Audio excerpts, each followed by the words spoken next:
tax season 2022. Super excited to get this tax season started. If anyone knows the Stevens, you know that 22 is our favorite number. So we just are super excited. We know this year is going to be wonderful and can't wait to get rocking on this tax season. Jeff, do you want to get us started on some administrative items? We always have these every year, and thought we would do a video just so that we can explain some a bit easier for you. Sure. One of the very first things that is cryptocurrency has been talked about a whole lot this past year. I think it's going to be part of our everyday conversations. But Congress and IRS have really been emphasizing that proper reporting of this on your tax return is critical. They are taking some steps to make sure that it is matched up with any information that they have. So we are requesting that your information be summarized in a good format for us to prepare on your tax return. You know, I was talking with a younger nephew of mine, and he mentioned there are some websites that will help you gather that information. So if you're active in crypto, seek out some of those websites. I believe it's like Crypto Tracker or Crypto Tax or something of that nature. So yeah, those are being developed as this crypto is becoming more popular. So we would welcome anything you can help us with because it is taxable. That's right. Yep. Amanda's going to talk a little bit about the child tax credit. Yes, so most of you who have children out there have received these advanced child tax credits throughout the year. So what they were supposed to be was 6 even payments from July through December, but those of you who received them know that they weren't necessarily nice even payments. So the IRS is going to be mailing out a letter this month. It's letter 6419.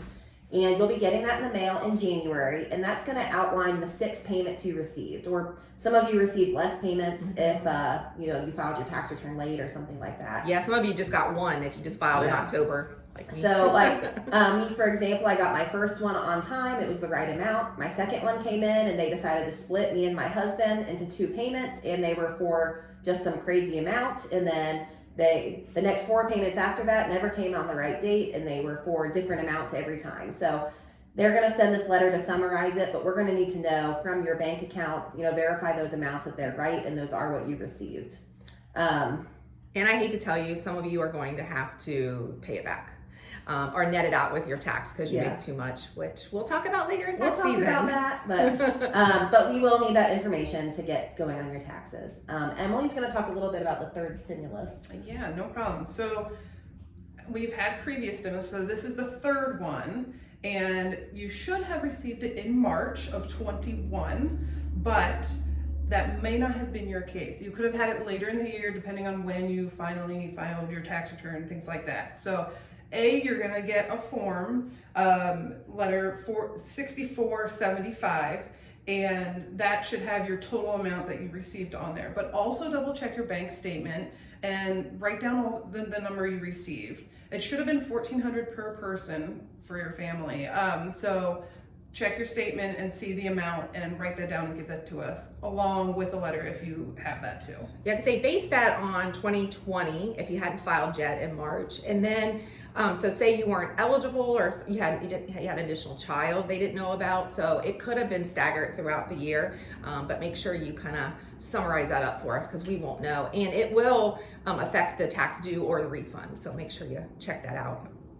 And Darlene, you have some extra admin information for us. Right. So when you're getting your documents to us this year, we have a few favors to ask. If you are using our secure portal ShareFile, we just ask that you upload them in as few files as possible. And then if you could also please try not to use zip files. And then if you are actually giving us hard copies of your documents, if you could please remove all staples. And that's all for that. And take documents out of envelopes if you can. Yeah. That saves us so much time. It saves us so much time. We are really focusing this year on efficiency and time because, as everyone knows, if you go out to a restaurant, you see them closing up early. You see people, are asking for forgiveness because of waits and so forth because of the labor crunch right now. Well, we're in that situation too. We will have Candy, which everybody knows Candy Irwin. She'll be involved with us this year again. But normally we hire in some back room folks to help us meet the mark for you. And this year it's going to be, I haven't really seen much of an interest. A lot of tax CPA firms are not taking new clients and so forth because they're in the same situation we are. So I'm just asking up front for some grace and understanding, and we will get as many of your tax returns done as possible. But I am really nervous about the extension of whether or not we're going to have to extend more. So I'm not trying to be negative here, but I'm just trying to be a realist and just understand we are always working hard for you. So anything you can do to get it in early, help us get things done. It just really, really helps, because I don't think we're going to have those extra hands this year.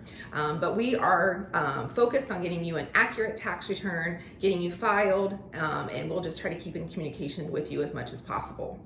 But welcome to 2022, and we can't wait to get started. Thank you. Happy tax season.